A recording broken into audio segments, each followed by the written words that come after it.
Assalamualaikum warahmatullahi wabarakatuh. Welcome back to my YouTube channel. Berjumpa lagi dengan saya Sinta Bella, tentunya masih di channel Sinta Bella. Senang sekali bisa kembali berjumpa dengan kalian. Berhubung aku buat video ini 2 hari raya ya, 2 hari setelah hari raya, aku mengucapin minal aizin wal faizin, mohon maaf lahir dan batin.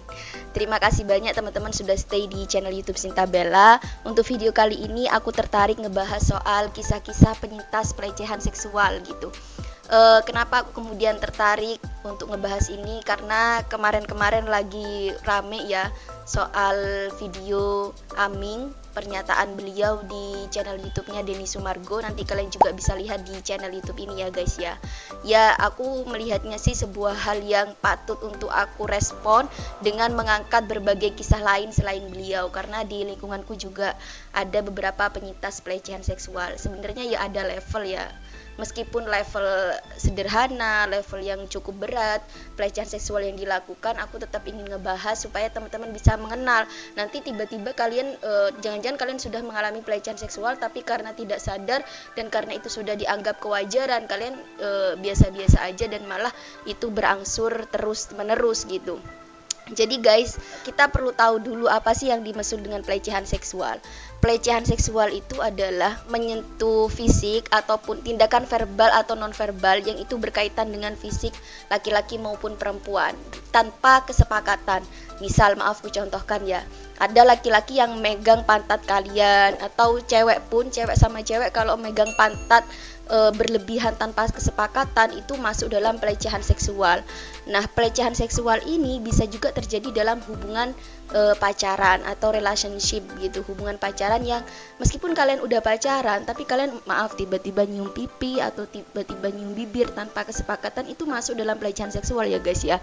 Jadi kalau kalian mungkin nanti tiba-tiba diperlakuinnya nggak senonoh sama pacarnya kalian, meskipun statusnya pacaran, tetap kalau kalian tidak nyaman dan tanpa kesepakatan kalian, itu masuk dalam pelecehan seksual.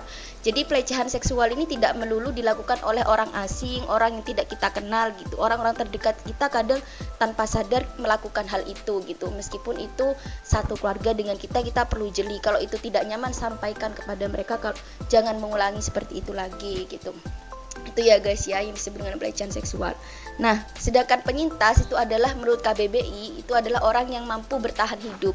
Nah, penyintas pelecehan seksual berarti orang-orang yang mampu bertahan hidup dari kondisi-kondisi yang mereka alami setelah mendapat perlakuan pelecehan seksual gitu. Kita tahu bahwa tidak banyak yang bisa bertahan ya. Kita tahu kemarin ada kasus bunuh diri juga karena pelecehan seksual yang dialami gitu. Ya, semoga teman-teman tidak termasuk itu ya, masih bisa menangani kondisi dan situasinya gitu. Ada beberapa hal memang yang trik yang perlu kalian lakukan atau cara yang perlu kalian lakukan ketika mendapat pelecehan seksual gitu. Ya, yang pertama kalian harus ngeberontak kalau memang memungkinkan. Kalau tidak ya kalian terpaksa berada di kondisi itu, kalian harus berbagi sama orang terdekat supaya bisa ngebantu, atau kalau perlu ya lewat jalur hukum gitu.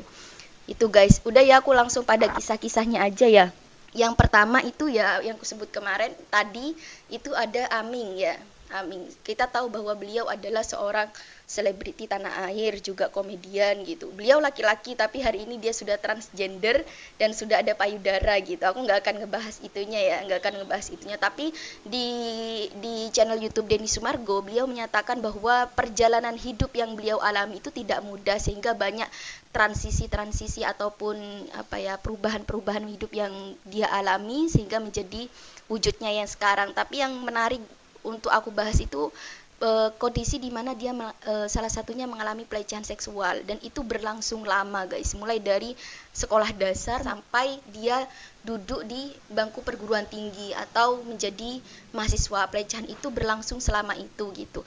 Banyak yang memberikan komentar kalau memang kamu dapat pelecehan seksual kenapa baru mengungkap sekarang gitu. Itu yang pertama.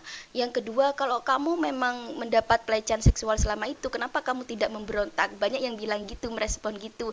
Jangan-jangan kamu cuma gimmick, jangan-jangan kamu cuma ingin naik gitu sekarang kamu mengeluarkan pernyataan seperti itu gitu. Ada yang merespon begitu. Emang ya apa ya? Aku tidak tahu benar atau salah yang disampaikan oleh Aming, tapi dari cerita yang dia sampaikan, aku menemukan hal itu di lingkungan sekitar gitu.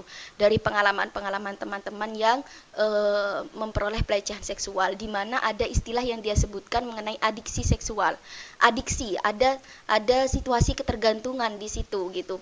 Dan itu juga dialami oleh beberapa temanku sehingga dia bertahan meskipun kondisinya toksik gitu. Jadi gini, Aming itu mengalami pelecehan seksual sejak SD. Dia mengalami pelecehan tanpa sadar, guys. Jadi waktu itu dia tidur sama salah seorang, kemudian dibugil ya, bajunya dilepas sama orang itu dan kemudian tidur bareng gitu. Dan itu lama-kelamaan Aming awalnya merasa sensasinya enak gitu loh. Tapi lama-kelamaan dia merasa kok ini tabu ya, kok ini nggak wajar ya, kayaknya ada yang salah. Sehingga dia berpikir pengen gitu curhat atau bilang ke siapa, tapi takut dia disalahkan, akhirnya memilih diam. Dan dia menyadari bahwa dirinya ada kondisi pada adiksi seksual atau ketergantungan seksual, sehingga dia terus menerus berkelanjutan melakukan itu sampai dia duduk di bangku perguruan tinggi. Apakah itu ya oke, pertama dia dipaksa ya dibuka bajunya dan apa ya, merasa yang dilakukan itu enak, tapi lama-lama mengalami ketabuhan, tapi dia bertahan. Apakah posisi bertahan dia melakukan itu termasuk pelecehan seksual? Kan sudah ada konsensus. Nah, ini kemudian yang menimbulkan pertanyaan. Kan sudah ada konsensus, Ami suka, Ami ketergantungan. Nah, yang perlu kita catat, siapa yang kemudian membuat si Aming ini ketergantungan? Tetap kasusnya tetap pelecehan seksual. Berawal dari pelecehan seksual gitu, sehingga dia mengalami ketergantungan. Coba dia tidak mengalami sikap atau perlakuan pelecehan, ya dia gak akan ada pada adiksi seksual begitu. Itu guys. Kemudian kisah yang kedua, kalian pasti sudah nonton film Dear Nathan, Thank You Salma yang ketiga ya. Itu kisahnya memang ini banget cerita konflik yang dibangun oleh film itu relate banget dengan kehidupan sehari-hari, di mana ada seorang korban pelecehan seksual bernama Zana. Dia berusaha memperoleh keadilan, tapi ketika ada di bangku sidang di fakultasnya dia itu malah dia yang disudutkan. Nah, itu relate banget, kejadiannya memang seperti itu. Tapi bagi masyarakat yang modern tanpa melihat status pendidikan ya, mau dia orang awam, mau dia nggak pernah sekolah dasar sekalipun, tapi kalau pikirannya terbuka dan dia tidak gampang ngejudge, ya dia tidak akan bersikap seperti itu, seperti yang dicerminkan oleh pemain-pemain dalam film itu, yang dia dekan, yang dia statusnya tinggi banget sudah di perguruan tinggi, tapi akalnya dan otaknya nggak ada gitu, sehingga menyudutkan Zana selaku korban. Ya logikanya aja, mau dia korban pelecehan seksual, mau dia korban kecelakaan, ya mana ada gitu orang yang lagi sakit malah disudutkan, malah ditambah dibikin sakit. Kan orang gila itu kalau ada yang seperti itu gitu loh guys. Nah, itu relate yang disampaikan oleh Zana. Kisah Zana yang ngena banget gitu. Aku sampai nangis gitu lihat filmnya, karena memang perjuangan yang digambarkan dalam film itu ya seperti itu nyatanya, bahwa memang pelecehan seksual itu suatu luka yang tidak kelihatan, sehingga kalau kita memperjuangkan keadilan terhadapnya, maka effortnya akan lebih banyak gitu. Padahal si Zana juga sudah mengalami trauma gitu guys. Nah, kemudian yang kedua, yaitu ada salah seorang temanku. Dia gini, waktu itu aku nggak sengaja megang ini pinggangnya dia. Kemudian dia memberontak luar biasa. Loh, kamu kenapa kok kayak gitu? Dia awalnya nggak mau ngebuka. Akhirnya dia terbuka ke aku. Dan ternyata dia pernah mengalami pelecehan seksual oleh teman satu lingkungannya. Dan dia itu lagi ke toilet. Kemudian diikutin sama si cowok ini dan dipaksa mau dipeluk di toilet itu. Tapi dia berhasil memberontak. Perlakuan seperti itu traumanya bertahun-tahun guys, bayangkan ya. Bertahun-tahun dia sampai kaget, kayak gitu banget kagetnya. Itu kisahnya temanku. Kemudian ada juga salah satu temanku yang cerita ke aku bahwa dia pernah baru mengalami pelecehan seksual sehingga itu sampai ke bawah mimpi. Ya, proses adiksi itu, jadi ketergantungan seksual itu tidak ini ya. Kalau Aming tadi kan dilakukan diwujudkan atau diinterpretasikan dengan terus melakukan kegiatan seksual itu. Tetapi kalau temanku ini justru dia berusaha menghindari, tetapi ketergantungan itu tetap dia rasakan gitu. Sehingga dia bermimpi gitu ya, merasakan sensasinya seorang diri gitu. Bermimpi yang aneh-aneh gitu. Jadi mentalnya memang benar-benar kena gitu. Adiksi seksual itu kan ketergantungan secara fisik dan juga mental gitu. Gitu guys. Kemudian ada juga salah satu temanku yang ini ya, yang bertahan. Ini bukan pelecehan sih, tapi bentuknya kekerasan seksual. Dia hubungan pacaran, kemudian melakukan hubungan seksual dan bertahan dalam kondisi yang sudah ada kekerasan di dalamnya, di mana dipukul, disumet rokok gitu ya. Sampai ya banyak luka-luka lebam gitu. Aku tanya kan, kenapa kok bertahan? Ya dia bilang kalau sensasinya enak gitu ya. Ini juga ada adiksi seksual, ketergantungan seksual. Ini yang bikin kita harus hati-hati ya, kalau ya apa ya? Ya mungkin ini ya level masalahku, level apa ya? Setiap orang punya masalah, setiap orang punya beban pikiran, setiap orang punya trauma, dan setiap orang pengen gak ada di dunia ini gitu. Saking sudah brengseknya hidup ini kepada dirinya. Cuma aku juga pernah berada di posisi terendah. Kalau kalian muslim, silahkan kembali ke Al-Quran. Ya, kalau kalian muslim, sholatnya kalian dibenerin, kemudian kembali ke Al-Quran, curhat sama Al-Quran gitu, sambil baca nangis-nangis, insya Allah kalian akan berada di posisi tenang. Kadang hidup kita itu berantakan karena kita tidak ingat sama Tuhan kita lupa sama Tuhan kita gitu. Oke guys, ada beberapa kesimpulan yang ingin aku sampaikan dari semua kisah yang ku ceritakan barusan. Yang pertama, soal penyintas pelecehan seksual ini ada beberapa cara memang mereka itu menangani si penyintas ini, menangani kondisi kehidupannya yang mengalami pelecehan seksual agar bisa bertahan hidup gitu. Dari beberapa kisah tadi, ada beberapa pola yang dilakukan. Yang pertama, dia diam tapi trauma guys. Dia diam tapi trauma.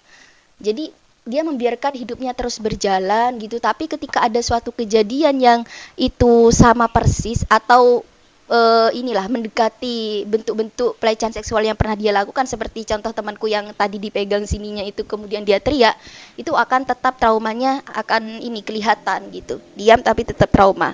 Kemudian yang selanjutnya trauma tapi melawan. Contohnya siapa? Zizana itu. Jadi dia mengalami pelecehan seksual langsung melawan gitu loh. Langsung dia berusaha untuk memperoleh keadilan, curhat sama memang orang yang fokus atau concern di bidang itu gitu. Kemudian ada diam karena ada adiksi, ya seperti yang dialami oleh Aming dan juga temanku yang sudah mengalami kekerasan dalam hubungannya itu. Diam karena ada adiksi, jadi dia terus melakukan. Kemudian ada juga yang diam dan berdamai kembali, diam dan berdamai kembali, tetapi ada adiksi. Bentuk adiksinya dia tidak mengekspresikannya dalam kegiatan seksual lagi gitu, tapi dia lebih ada adiksi secara mental gitu. Diam tapi mimpiin hal kayak gitu, kemudian dia berhasrat sendirian gitu. Tapi akhirnya dia bisa berdamai kembali dengan kehidupannya, bahkan dengan orang yang melakukan pelecehan seksual itu tadi. Nah, semua pilihan dalam perlakuan yang kalian terima itu semuanya ada resiko ya. Yang diam juga punya resiko, ya akhirnya dia tidak memperoleh keadilan dan harus memendamnya sendirian, dan trauma itu berkelanjutan karena dia merasa dirinya tidak memperoleh keadilan dan merasa hina banget gitu. Nah, trauma dan melawan. Nah, ini si Zana itu memang dia trauma, dia merasa hina awalnya, tapi karena melawan, keadilannya pun tidak sepenuhnya dia terima, tapi dia merasa, oh publik mendukung nih, aku nggak sehina itu, aku sudah didukung oleh publik. Nah, akhirnya dia bisa melanjutkan pendidikan justru di perguruan tinggi luar negeri gitu, tidak lagi bertahan di tempat dia mengalami pelecehan seksual, atau pelecehan seksual itu yang ada pelakunya gitu di perguruan tinggi itu. Kalian perlu nonton aja biar tahu selengkapnya, dan apa yang aku maksud nih biar ini nyampe ke kalian. Kemudian diam karena ada adiksi. Nah, dia ini akan menumpuk sih bagiku tuh, dia akan menunda aja, menunda ketraumaan dan menunda kegagalan, karena ya bagiku hal kayak gitu tuh nggak ada baiknya ya, nanti dia akan merasa pada kondisi terburuk-buruk banget sudah. Diam dan berdamai kembali. Nah, diam dan berdamai kembali ini sedikit ya orang yang bisa kayak gini ya, sedikit. Jadi dia mengalami adiksi sendirian, kemudian bisa berdamai kembali dengan lingkungan dan bahkan memaafkan dan bisa berinteraksi kembali dengan si pelaku gitu. Sedikit sih kayak gini. Biasanya juga bentuk pelecehan seksualnya tidak terlalu tidak terlalu besar. Besar tidaknya pelecehan seksual itu kan tergantung pada kebiasaan dia menjalani kehidupan.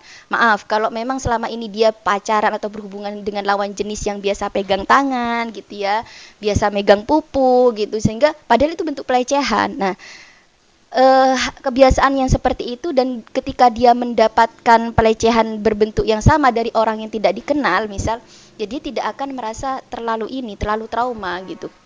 Atau maaf, dia sudah terbiasa ciuman ya sama mantan-mantannya gitu, kemudian tiba-tiba ada orang dekat tapi belum ada konsensus atau komitmen untuk pacaran, dia hanya dekat kemudian dicium, ya dia tidak akan merasa, tanpa konsensus ya, tanpa kesepakatan, dia tidak akan merasa bahwa dirinya itu dilecehkan, atau mungkin dia merasa pelecehan, ada adiksi, ada ketergantungan, tapi cenderung memaafkan karena kehidupannya sudah terbiasa seperti itu. Nah gitu guys, hati-hati ya, aku membuat konten ini tujuanku ya buat nge-share sama kalian bentuk-bentuk pelecehan itu seperti apa sih, kisahnya seperti apa, dan pola penyintas menanganinya itu seperti apa. Intinya semuanya ini perlu support system, ini tidak baik ya, ini tidak baik dan perlu kita lawan. Terima kasih banyak teman-teman. Jika kalian ada pertanyaan dan ada ketidaksepakatan terhadap pemikiran yang kupunya, boleh kalian chat di kolom komentar, dan boleh kalian rekomendasi konten apa aja yang perlu aku bahas lagi. Terima kasih banyak. Akhiran mini, wassalamualaikum warahmatullahi wabarakatuh. Bye bye.